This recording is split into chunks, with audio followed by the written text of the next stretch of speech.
At good morning po sa atin. Sabihin mo sa katabi mo, magandang umaga, pinagpalang umaga. Ah, Kasi sabi ng salita ng Diyos, this is the day that the Lord has made. Si Lord yung gumawa ng araw na ito, kaya tayo ay dapat magpasalamat, no? At tunay na sumamba sa Kanya, ibigay sa Kanya yung karampatang papuri. Handa na po ba tayong makinig ng salita ng Diyos, mga kapatid? Amen. Salamat sa Diyos at walang masyadong ulan na, no? At umaraw na. Praise God. So tayo po ngayon ay tutunghay ng mensahe ng Diyos. Basahin po natin yung title. Ayan. Everybody read. 1, 2, 3, go.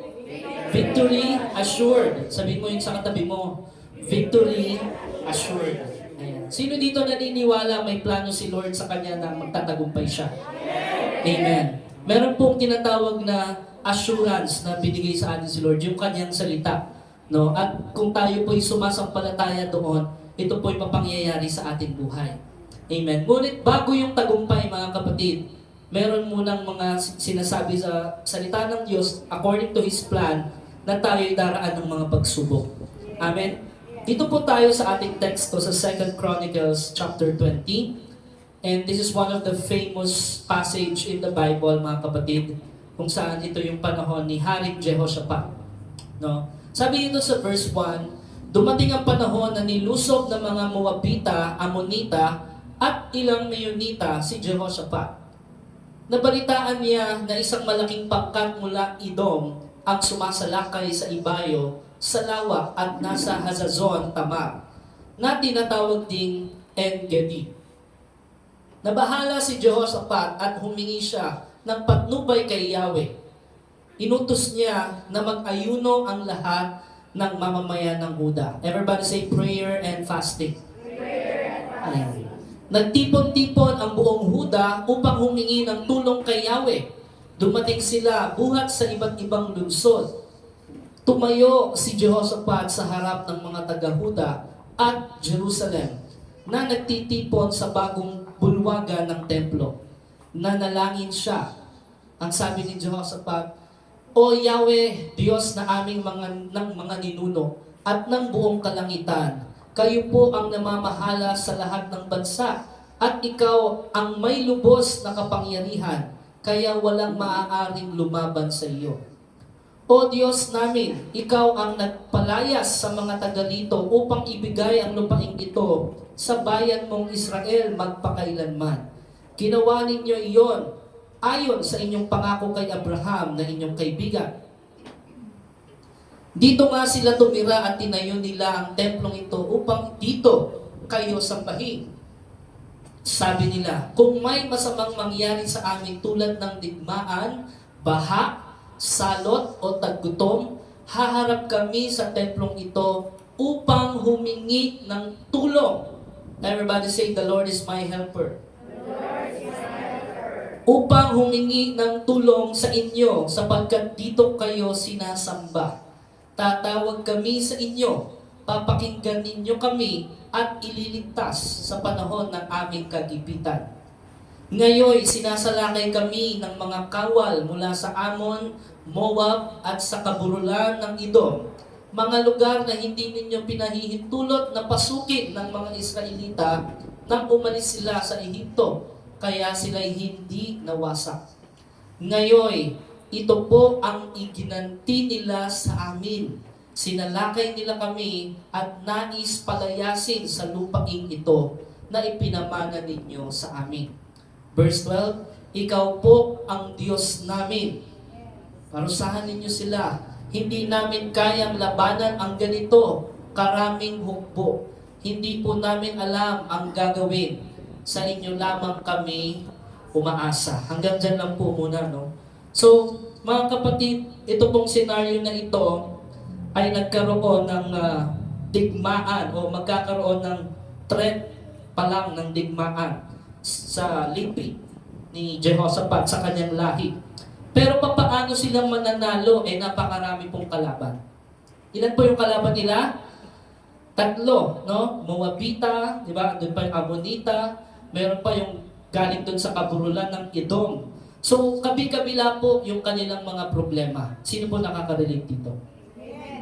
Kabi-kabilaan yung kanilang mga problema. At hindi na nila alam yung kailangan nilang gawin. No? So, number 1 point po mga kapatid, acknowledge your weakness and seek God first. No? Sabihin natin, acknowledge your weakness. Sino dito inaamin na meron siyang limit or kahinaan? Yung kanyang kakayahan. No?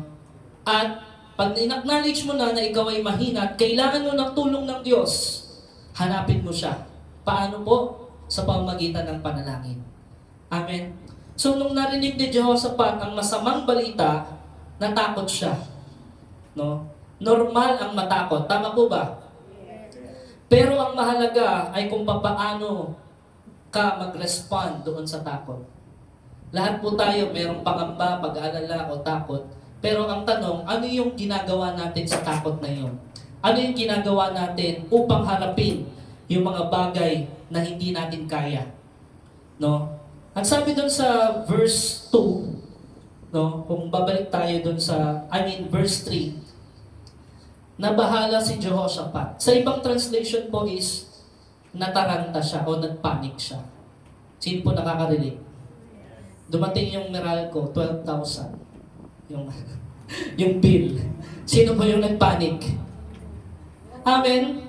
Dati, no? Halimbawa, 6,000 lang yung binabayaran niya. Tapos, na-doble, naging 12K. O kung ano man yung utility nyo. So, meron po bang takot na nararamdaman? Meron po bang pag-aalala? Yes. No? Yung mga bills, yung mga bayarin, kabi-kabila, no? Tapos, may mga tuition fees pa. Tapos, yung gastusin pa. No? So, nabahala si Jehoshaphat. At ano pong ginawa niya doon sa kanyang pagpapanik? Humingi siya ng patnubay kay Yahweh. Hindi lang po siya nag-react, hindi lang po siya basta nagpanik, nanalangin siya sa Diyos. Hindi tumakbo si Jehoshaphat, hindi niya tinakbuhan yung problema. No? Hindi siya gumawa ng sarili niyang diskarte o plano nang hingi siya ng patnubay sa Diyos. Everybody say, seek the Lord first. Seek the Lord first. Ayan. At ang ginawa niya, pinalapit niya ang buong bayan. Ibig sabihin yung kanyang buong nasasakupan, buong pamilya. Amen? Sino po dito yung naniniwala kapag ang buong pamilya nanalangin, meron pong kapangyarihan ng Diyos na mangyayari? Amen? Amen? Kasi kapag inanyayahan mo yung buong nasasakupan mo, buong sambahayan, nagkaisa kayo, doon po nalulugod ang Diyos. Amen? Yung hindi natin sinisikreto yung problema. Amen po ba? Hindi natin sinisikreto sa ating pamilya yung problema. Kung hindi sabay-sabay natin hinaharap ito, una, dinudulog natin sa panalangin. Amen. So, pinalapit niya lahat ng buong bayan ng Huda, no, sa Diyos sa pamamagitan ng panalangin at pag-aayuno. No, yung pagpa-fasting. Basically, it is avoiding food. No, yun yung ginawa nila. At ginugol nila yung kanilang sarili upang itaas sa Diyos yung kanilang problema at basahin ang kanyang salita. Amen. So, sabi dun sa verse 12, basahin po natin. Sabi sa verse 12, ikaw po ang Diyos. Everybody read your Bible. 1, 2, 3, go. Diyos namin, parusahan ninyo sila. Hindi namin kayang labanan hindi po namin sa inyo lamang kami. Amen. Sabi sa ibang translation, O aming Diyos, hindi namin kaya ang malaking hukbong ito na lumalaban sa amin. Hindi namin alam ang aming gagawin. So, ibig sabihin, inaamin nila yung kanilang weakness. Lord, hindi namin kaya ito. Amen? Sino dito yung umamin na hindi niya kaya yung isang bagay na problema? Amen. Amen? So, sabi doon, ngunit sa iyo nakatuon ang aming mga mata. No? Yun yung isa sa isang translation ng Tagalog. No? Lord, we don't know what to do, but our eyes are on you. Amen? I don't know what to do, Lord, but our eyes are on you. Sinabi yon ng buong hukbo. Ang tanong kasi dyan, kapatid, saan ka ba nakafocus? Sa problema mo o sa Diyos mo? Kapag nakatuon ka sa problema at yun yung minamagnify mo, lagi kang nakatitig doon. No? Alam niyo yung magnify, di ba? Magnifying glass. Alam niyo yun? Yun yung namamagnify mo, ang lumalaki eh. Tama? Kasi talagang tinititigan mo siya. Nilalapitan mo pa siya. No? At ang nangyayari, nalilimutan mo na ang Diyos. Kumbaga, sa pananaw mo, lumiliit ang Diyos at lumalaki yung problema. Pero kapag ka minagnify mo si Lord, Lord, be magnified. Kapag siya yung inuna mo, kapag inuna mo yung panalangin, pasasalamat, pagsamba sa Kanya, lumiliit yung problema. Lumalaki ang Lord, namamagnify mo siya at nasasabi mo, truly Lord, you are great. Truly Lord, I don't know what to do but my eyes are on you. Amen. Alam niyo po mga kapatid, bilang pastor niyo, aaminin ko, minsan o madalas, nasasabi ko sa Panginoon, Lord, bakit ako? Bakit ako yung ginawa mong magpastor dito sa DOCGN? Hindi ko alam ang gagawin ko. But my eyes are on you. Amen? Tinawag po ako ng Panginoon around 26 years old data ako, no? 27. Now I'm 31. No? So mga 5 taon po akong nagpapastor ngayon. No? So hindi ko po talaga alam yung gagawin ko. Pero sabi ng Panginoon, kumbaga sinabi niya sa kanyang salita, huwag kang manangan sa sarili mong understanding. Tama yung devotion eh. Pagkatiwalaan mo ako. I don't know what to do, Lord, but my eyes are on you. And sure enough, God provided me many mentors in my life. No? Many Samuel, many Nathan in my life na nakatulong sa akin kung papaano po umusad ang DOCGN. Amen. And from that time, yung mga problema ay napagtagumpayan. Because sinabi natin, hindi ko to kaya, Lord. No? Bata lang ako, Lord. Hindi ko to kaya. But my eyes are on you. Amen? Ganun po yan, mga kapatid. Pag dumating ang pagsubok, huwag mong unahin ang sarili mong diskarte.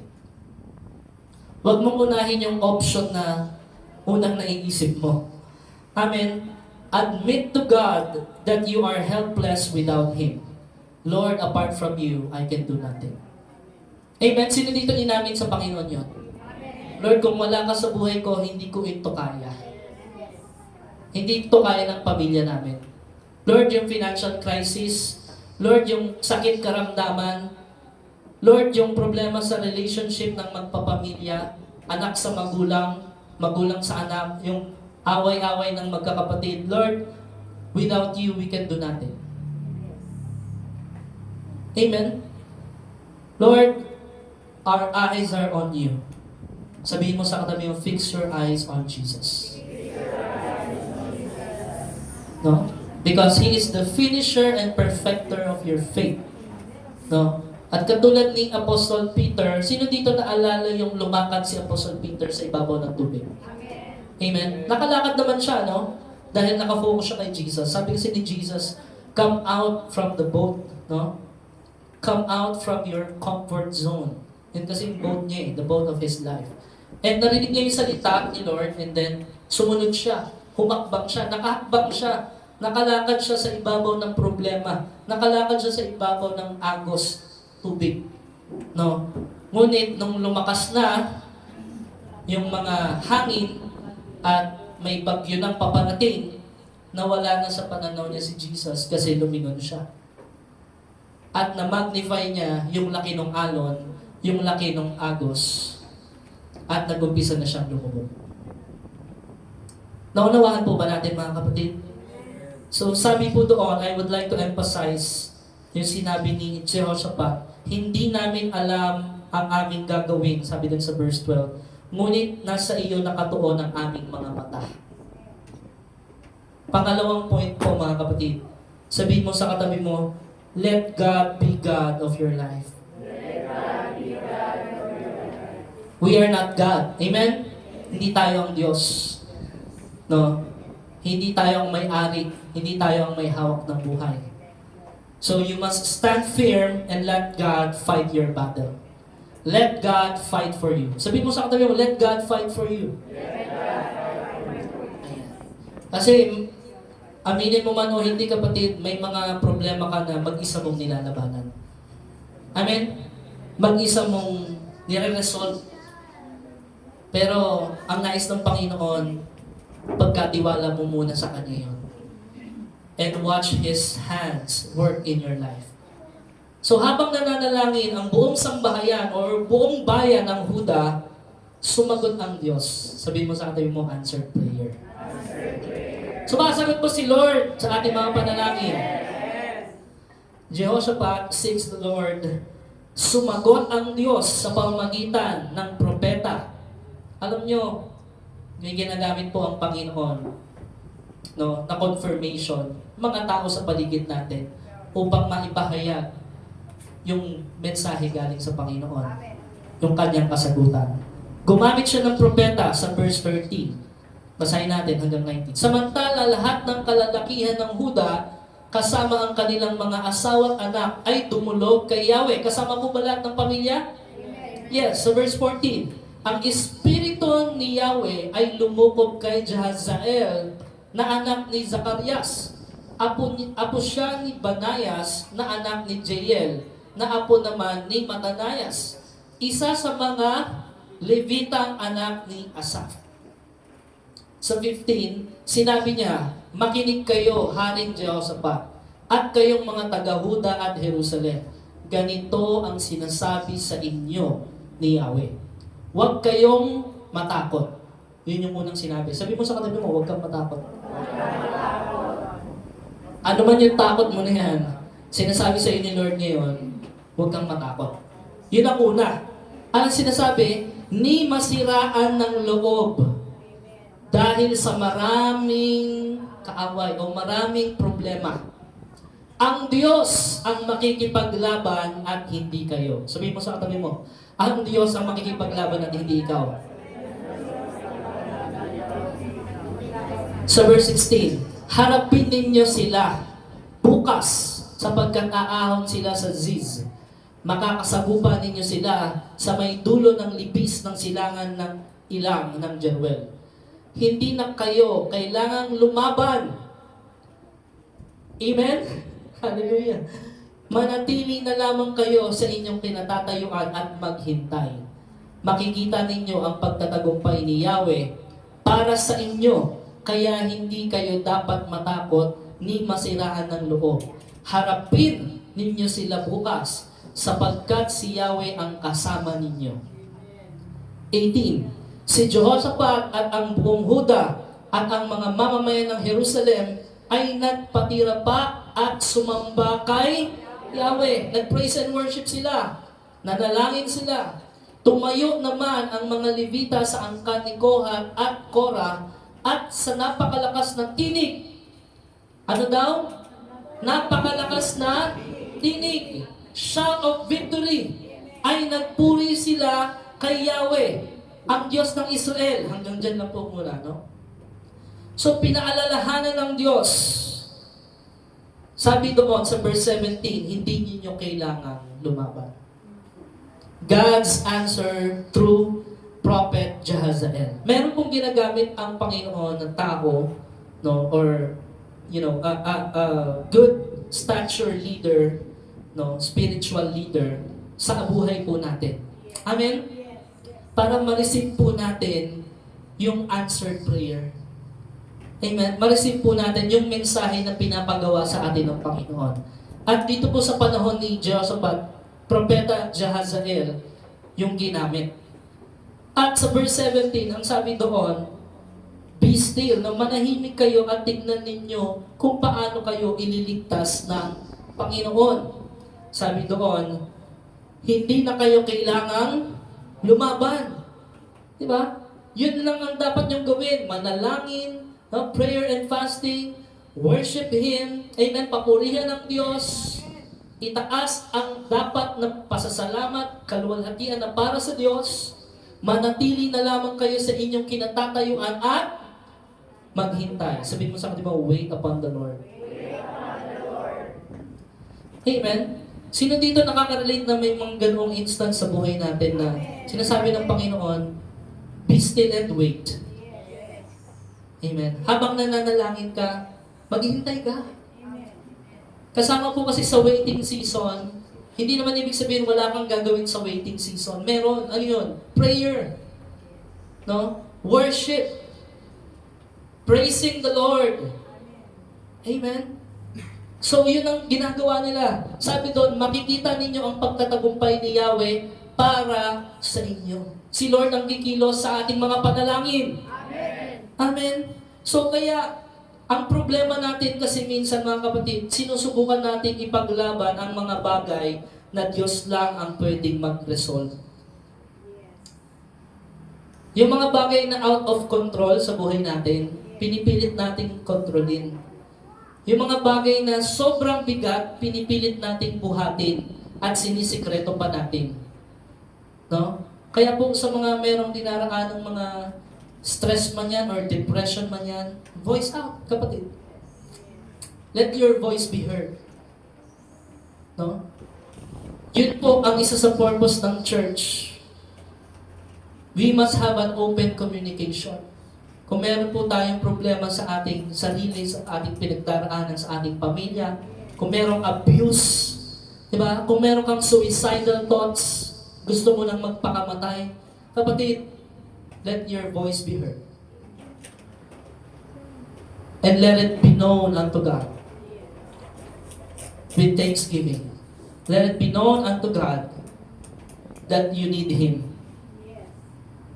No? Lord, we don't know what to do, but our eyes are on you. Lord, apart from you, we can do nothing.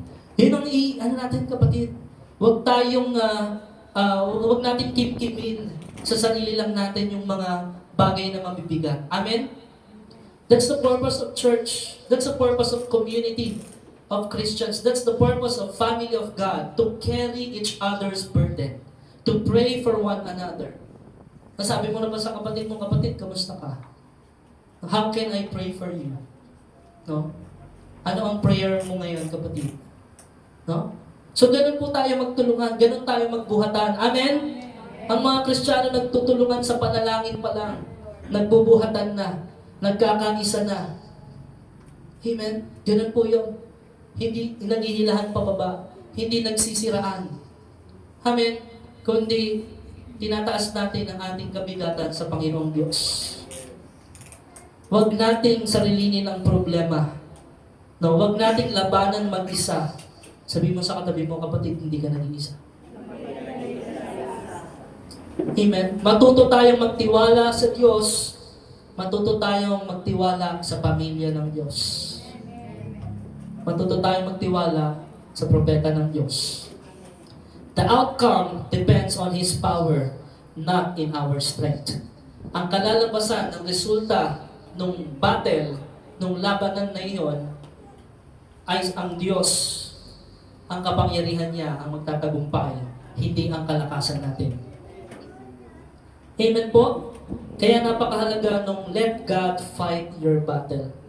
Basahin po natin yung verse 20. Ano pong nangyari? Everybody read your Bible. Kinabukasan, maaga silang lumabas patungo sa ilang ng Tekoa. Ngunit bago sila umalis, sinabi sa kanila ni Jehoshaphat, makinig kayo. Sabi mo sa kanila mo, listen. Yeah. Makinig kayo mga taga-Huda at Jerusalem. Kumbaga, makinig kayo mga taga-DOCGM. Yun yung sinasabi, makinig. The principle of listening. Kasi pag hindi ka na nakikinig, iba na yung pinapakinggan mo, maliligaw ka, kapatid. Mga kabataan, pag kinilig, ayaw nang makinig. Tama ba? Yun yung unang gawin natin. Makinig tayo sa salita ng Diyos muna. Bago kung kani-kanino, bago sa sarili nating pangunawa. Sabi ni Haring Joseph, makinig kayo. Mga taga-DOCGM, magtiwala kayo sa Diyos ninyong si Yahweh. Yun muna yung gawin mo. Matuto ka munang magtiwala sa Kanya. Magiging matatag kayo. Nakita niyo po yung resulta ng pagtitiwala sa Diyos? Nagiging matatag ang isang tao. nagiging, alam mo siya, hindi na nawawala yung panic. Hindi na siya nagpapanik. No, bakit? Ibinigay mo na yung bigat kay Lord eh. Kasi kung sobrang bigat niyan, kapatid, it's not for you to carry. It is for God. Amen? To offer it to God. So, ang sinasabi po, magtiwala kayo sa Diyos ninyong si Yahweh at magiging matatag kayo. Maniwala kayo sa kanyang mga propeta at magtatagumpay kayo. Yung pakikinig po mga kapatid, sinasabi doon, magtiwala sa Diyos at maniwala ka sa sinasabi nung pinadala niyang spiritual leader mo. Kasi ganun po yung pattern ng Panginoon kung papaano padaluyin yung kanyang kapangyarihan. May nabasa nga ako sa parang isang post, no? Isang Christian post. Yung hindi nangyayari doon sa preacher o doon sa leader, no? Hindi rin yung mangyayari sa kanyang nasasakupan. Kaya napakahalaga po, lalo na yung mga nasa leadership, napakahalaga po niyan. Because ikaw pangungunahan mo yung congregation. Now, kung yung pamilya mo hindi mo mapangunahan, o yung sarili mo mismo hindi mo mapangunahan, how much more the other people? So you must admit first that Lord, I don't know what to do, but my eyes are on you. And then pray and fast. And then trust in the Lord. Amen? Ganun po mga kapatid, para maging matatag tayo. At nang sa ganon, maakay natin yung ibang mga taong nanghihina din sa paanan ni Jesus. At sabi doon, maniwala kayo sa kanyang mga propeta at magtatagumpay kayo. By the way, mga kapatid, your victory is connected to your spiritual leader. Sino dito nakakaalam nun? Sa salita ng Diyos. No? Your victory is connected to your spiritual leader. So, kung sinasabi doon, nakikita mo yung spiritual leader mo na talagang victorious sa kanyang mga battle, you are also victorious. Kaya nga, sino dito yung, alam ko naman pinapanalangin niyo ako eh. Amen. Salamat sa Lord because there's a lot of battle, no? In the office, in the hospital, no? Sa ating pong mga mini-minister, no? Pero, dahil ina-admit natin sa Lord, di natin kaya. No? Ang nangyayari, kinakaya. Bakit? Si Lord na yung gumagawa ng paraan. Amen po? So, sabi po dito, ang nangyari po sa verse 20, verse 21, matapos niyang paalalahanan ang mga tao, pumili siya ng mga awit na magpupuri kay Yahweh dahil sa kanyang kahangahangang kabanalan. Inilagay niya ang mga ito sa unahan ng hukbo at habang daay umaawit. Sabi nung awit, purihin si Yahweh, pag-ibig niya'y tunay, laging tapat kailanman. Nang marinig ng mga kaaway ang awitan, ginulo sila ni Yahweh. Dahil dito, sila ang nagkagulo. Amen? Ang sinalakay ng mga Amonita at Moabita ay ang kasama nilang taga-Edom. At nilipon nila ang mga ito. Pagkatapos, sila ang nagpatayan. Next verse. Umakyat ang mga taga-Huda sa tore ng nasa disyerto at nagmanman sa mga kaaway.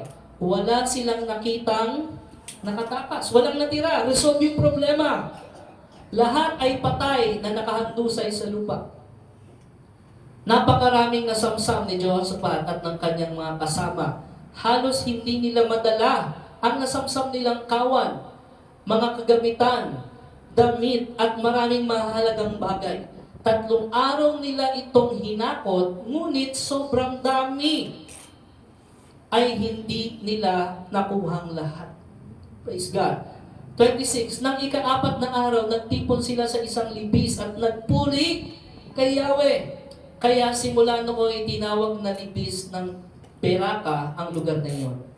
Verse 27, sa pangunguna ni Jehoshaphat, umuwi na ang lahat ng mga taga-Huda at Jerusalem. Tuwang-tuwa sila dahil sa tagumpay na ipinagkaloob sa kanila ni Yahweh. Pagdating nila sa Jerusalem, ay tumuloy sila sa templo, kasabay ng tugtog ng mga alpa, lira at trompeta. Mula noon, ang lahat ng kaharian at bansa ay natakot ng malaman nila kung paano tinalo ni Yahweh ang mga kaaway ng Israel. Naging tahimik ang buong nasasakupan ni Jehoshaphat at binigyan siya ng Diyos ng kapayapaan sa buong kaharian. Praise the Lord!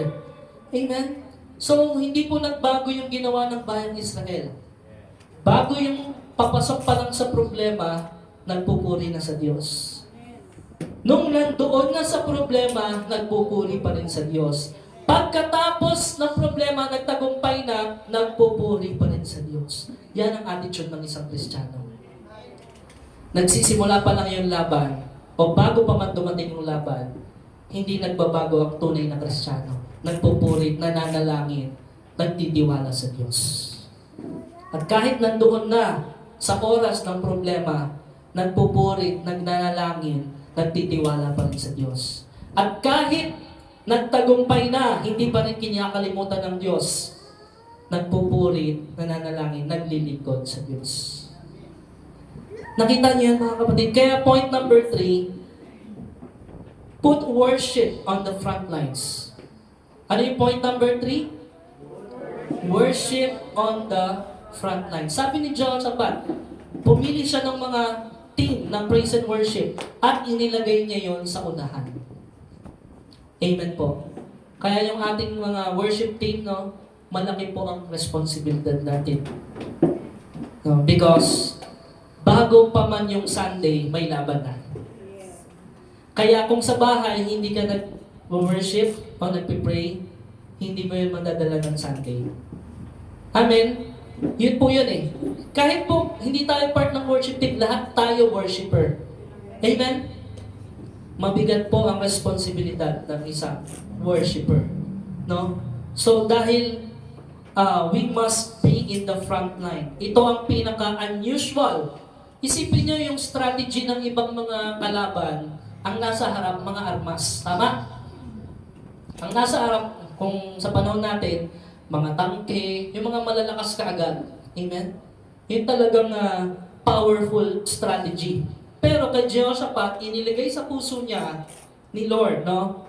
Iniligay sa puso ni Jehoshaphat na paunahin yung alin, yung worship.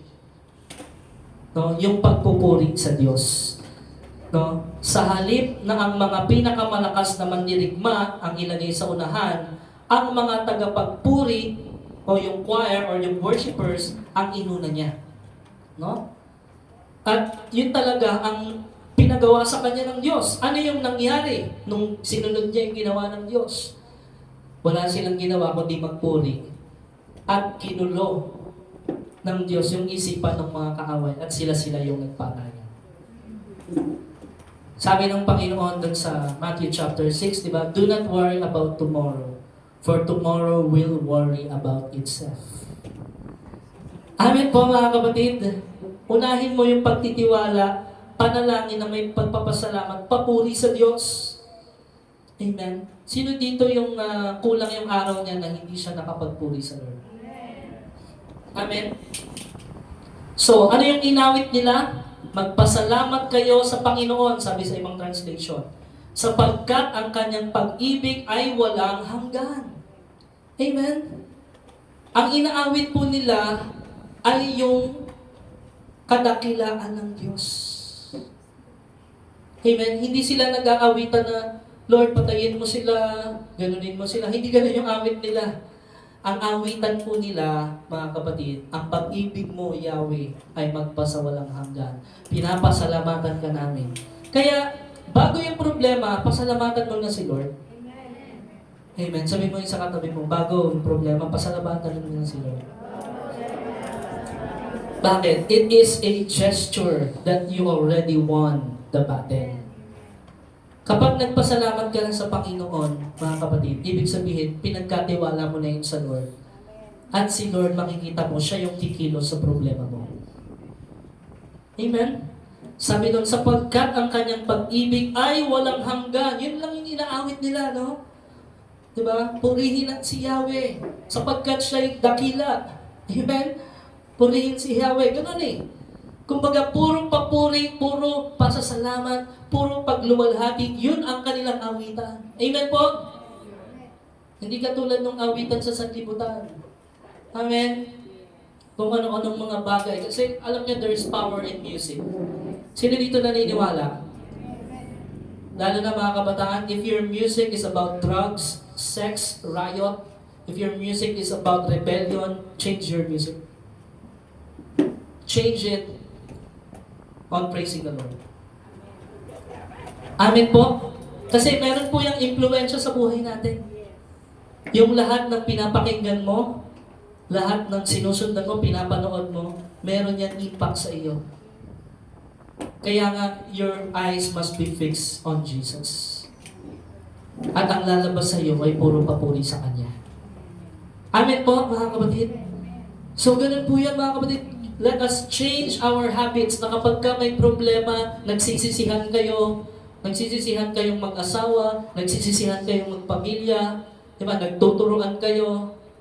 Let us change that habit. Pagka may problema, yayain mo silang manalangin. Amen po ba, mga kapatid? No? Pangunahan mo sa panalangin. No? At umawit kayo sa Panginoon. Amen po ba yan? Sabi doon, sa verse 22, nang magsimula silang umawit, sipin nyo, nagsisimula pa lang ha. Basahin natin verse 21 muna. Everybody read your Bible. Matapos,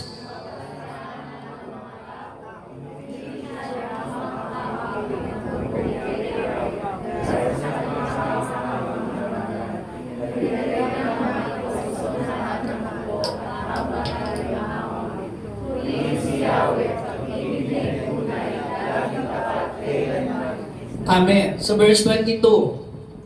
Everybody, 1, 2, 3. Nang marinig, ginulo sila ni, dahil dito, ang sinalakay ng mga Amonita ay ang mga kasama nilang pagkatapos. Amen. Sabi sa ibang translation, nang magsimula silang umawit at magpuri, naglagay ang Panginoon ng mga ambush laban sa mga kalaban. Isipin nyo sila yung naglabanan. At sila mismo ang nagpatayan. May namatay ba sa Huda?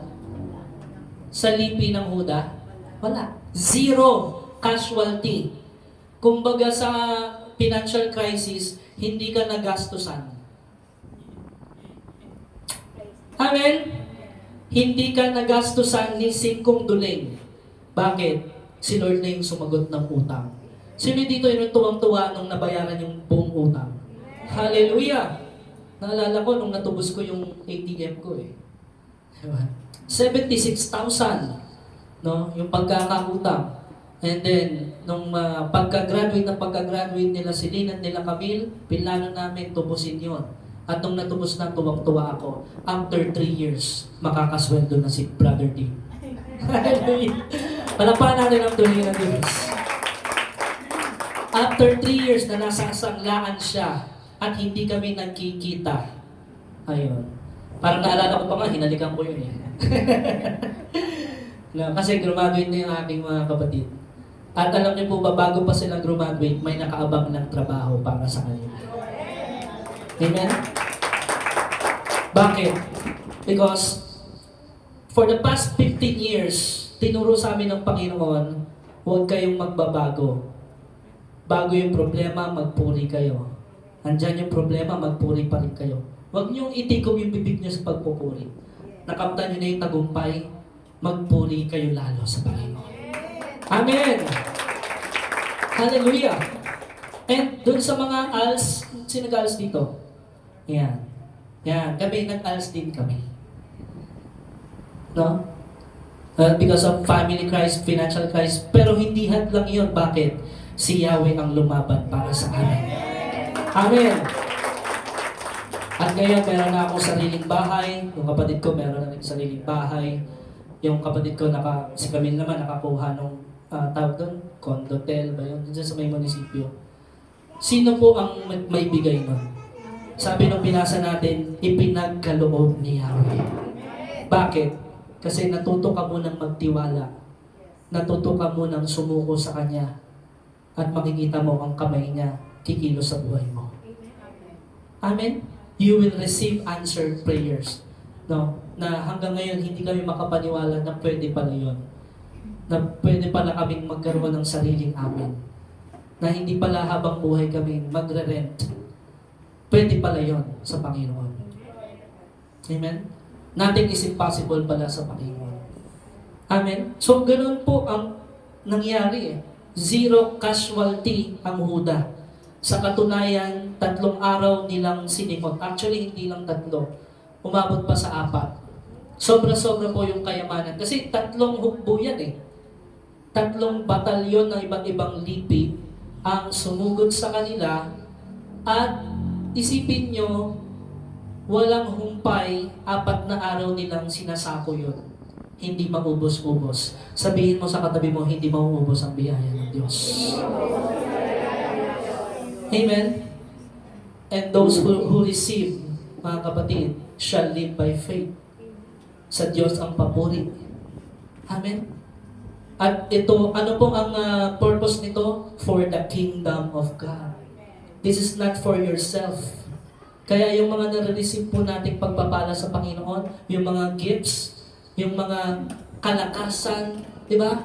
Yung mga idea. Amen? Yung wisdom, knowledge, and understanding. Lahat ng nare-receive mo, acknowledge God that it is from God. Every good and perfect gift is from above. Yun po yung sinasabi ng salita ng Diyos. At huwag mo siyang kalilimutan. The main purpose, number 1 purpose of the blessing is for the kingdom of God.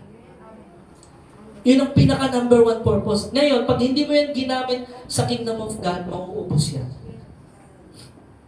Amen po? Because every blessing has a purpose. At kung hindi mo pa nare-receive yung blessing, meaning, baka hindi ka pa prepared to receive it. Pero kapag prepared ka na to receive it, ibibigay ng Panginoon. At huwag mong kalilimutan ang pinakaunang purpose. Seek ye first the kingdom of God. Kingdom of God. Kingdom of God. Amen?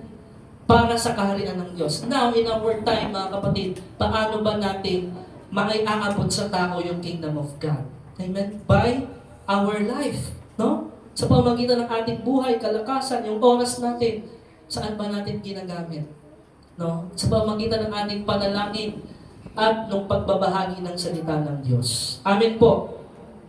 So, 3 araw hanggang 4, sinimot ang mga naiwang kayamanan at ari-arian ng kalaban sa valley. Yung tinatawag na Valley of Beraka. Alam niyo po ba ibig sabihin ng Beraka or Barak? It means blessing. Amen? The Valley of Beraka. It means blessing. Aksidente ba na doon nangyari yung labanan? Hindi. Bago pa mangyari yun, pinlano na yun ng Diyos. Kapatid, alam mo ba, sa natitirang buwan ng 2026, merong blessing na bibigay sa iyo si Lord. Bago matapos ang 2026. Yes! Hallelujah! Merong ibibigay ang Diyos sa DOCGM at sa iyo din mismo, individually, personally. I don't know what is that, pero meron. Bakit? Kasi pag nagtiwala ka kay Yahweh, sabi ng salita niya, ipagkakalob ang katagumpayan sa iyo. Isn't that a blessing? Isn't it a blessing yung dating magkagalit, nagkaroon ng reconciliation? It's a blessing. Magkakaroon yan sa pamilya nyo.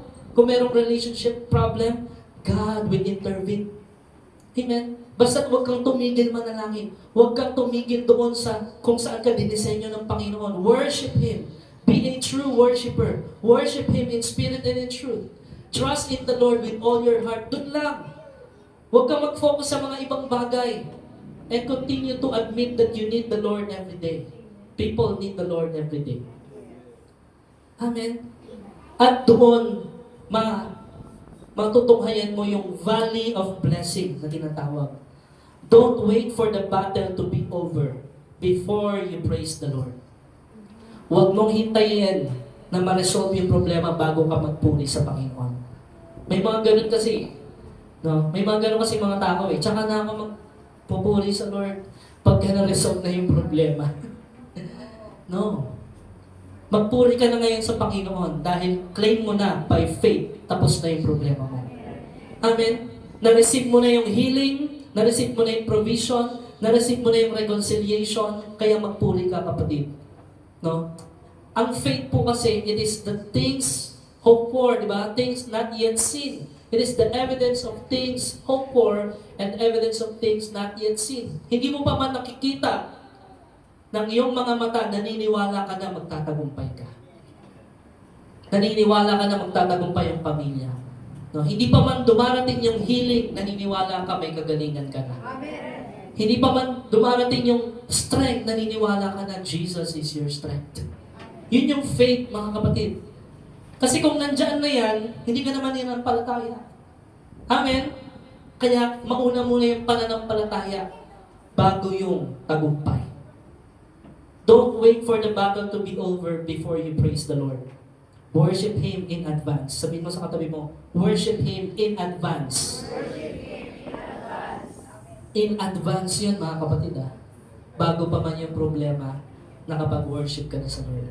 Nakapag-pray ka na, nakapag-thanksgiving ka na. No?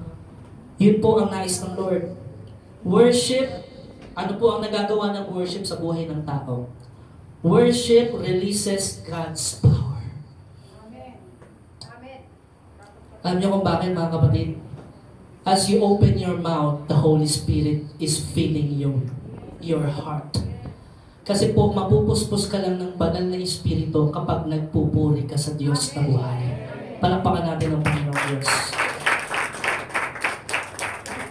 Because if you will not open your heart, if you will not open your mouth na pagpuri, pagsamba, pasasalamat sa Diyos, hindi makakakilos ang Holy Spirit. Hindi makakakilos ang presensya ng Diyos. No? Kung may problema ka ngayon, pasalamatan mo yung problema mo. Pasalamatan mo yung pagsubok mo. Magpuri ka sa Panginoon. Lord, I praise you because I'm alive today. I have an opportunity. May pagkakataon na naman ako, Lord, na maglingkod sa iyo, manalangin, at patuloy, Lord, na makilala ka sa buhay ko. Amen? So, worship in advance because worship releases God's power. It is the avenue of the Holy Spirit para makakilos sa buhay natin. Ngayon, ang ginagawa ni Satanas sa buhay, bawat pamilya, sinashut up niya yung ating mga bibig para makapagpuri sa Diyos. Lahat gagawin ni Satanas, distraction, pag-aalala. Kasi kapag nagpanik ka na, hindi ka na makapag-worship yan. Amen? Nakita niyo yung attack ni Satan? No? Yung mga gumugulo sa'yo, yung mga bills, di ba? Yung mga pangangailangan nyo sa pamilya nyo. Pag yan ang inuna mo, pag yan ang minagnify mo, hindi ka maka-worship sa Lord. Kaya unahin mo, turn your eyes upon Jesus. Diba? Behold the Lord. Si Lord ang iyong unahin and admit your weakness. Acknowledge your weakness. No? At sabihin mo sa Kanya, Lord, Ikaw ang kailangan ko sa buhay ko. Amen? Ganun po yun eh. Worship in advance. Mararanasan mo ang kapangyarihan ng Diyos. Makikita mo, mga kapatid, mawawala yung anxiety. Ano yung naranasan nila? Kapayapaan. Sabihin mo sa katabi mo, peace be with you. Amen? Yan ang sinasabi ng Diyos eh. Sabi ng Panginoon, nung nagkakatipon yung mga disciples, akala ng mga disciples patay na si Jesus. Pero bigla siyang pumasok sa kwarto, sabi na, peace be with you. Amen? Peace be unto you. Bakit yun ang unang sinabi ng Lord? Kasi natatakot sila. Kaya sinasabi ni Jesus, narito ako, pumayapa kayo. I am the Prince of Peace. Anumang problema nyo, anumang nagpapanik ka, anxiety ka, nararatel ka, I am here. I am your Lord. I am your Savior. I am your healer. I am your provider. I am your God. I am your strong tower. I will fight for you. The battle is mine. Vengeance is mine. I am here for you. Yun yung sinasabi ni Lord. Pumanatag ka. Don't magnify the problem. Lord, be magnified. Magnify the Lord. How would you magnify the Lord? Mag-pray ka sa Lord. Magpasalamat ka sa Lord. Magpuri ka sa Lord para maging dakila siya sa buhay mo. At hindi yung problema yung maging malaki sa paniningin mo. Amen po. Ganon ang strategy. The strategy is praise and worship. Hindi na to sikreto ha. Sabi mo sa katabi mo, the strategy is praise and worship. Amen? Maraming tao hindi alam yon. Alam nyo kasi pag nag-praise and worship tayo sa Panginoon, si Satan hindi niya na alam yung gagawin niya. Yung mga demonyo hindi na nila alam yung gagawin niya. Pag nag-pray na kayo ng pamilya mo, sabay-sabay, no? Tapos naghawa kamay pa kayo, no? Tapos nagpapuna, sabi niyo, Lord, salamat po. Wala na. Ang ano na nun kay Satan, pingin-pingin na siya. Kumbaga, ano na siya nun? Tansing na agad siya. Yun ang nagagawa ng presensya ng Diyos pag pinadaan mo siya sa buhay mo. Paano mo padaanin si Lord sa buhay mo? Manalangin ka. No? Ihanda mo yung daraanan. Prepare ye the way of the Lord. No? How do you prepare the way of the Lord? Praise Him. How do you prepare the way of the Lord? Pray to Him. Trust in the Lord. How do you prepare? Worship. Amen? At makikita mo, daraan ng Panginoon. Hindi lang siya basta dadaan. Mananahan siya sa iyo. Hallelujah. Kaya worship releases power of God in our life. Over your anxiety. Speak Jesus over anxiety. Speak Jesus over depression. Speak the name of Jesus over your problem. Speak the name of Jesus over cancer. Speak the name of Jesus over abuse. No, over criminalities. No, over evil things. Speak the name of Jesus. No? Over all immorality. Speak the name of Jesus. At hayaan mo si Lord yung umayos ng problema mo. No? Sa mga mabibigat na puso, kapatid, sabi ng Panginoon, anak, give me your heart. Anak, give me your burden. Anak, give me your problem. How do we do that? You worship Him. You pray to Him. You say, Lord, I trust You. You say, Lord, I acknowledge my weakness. Lord, I am grateful. Pairanin natin yung gratitude. No? Yun dapat lagi una. Sabi ng salita ng Diyos, enter His gates with thanksgiving. Amen? Enter His gates, may papuri. Kahit kabi-kabila yung kalaban, kabi-kabila yung suliranin, kabi-kabila yung problema, no? Andyan yung Moabita, no? Moabites, Jebusites, no? Meron pang mga taga-Edom. Actually, madami pa nga yun, no? May Ammonites, Jebusites, kasama na yung parasites, insecticides, no? Ang daming kalaban, mga kapatid. But one thing is for sure, the battle is not yours. The battle belongs to the Lord. Kapatid, are you willing to trust God? Are you willing to say, Lord, I am grateful? Are you willing sabihin sa Panginoon, Lord, I thank You for this problem. Lord, I thank You for this sickness. Lord, I thank You, Lord, for this financial crisis. Lord, I thank You, Lord, na may problema kami ganito kasi mas napapalapit kami sa Iyo. Amen? Enter His gates with thanksgiving, kapatid. Kapatid, I invite you to rise up right now. As we sing gratitude, as we sing, give thanks to the Lord. Fix your eyes upon Jesus. Anumang huge army, anumang mga malalaking mga hukbo na nakapaligid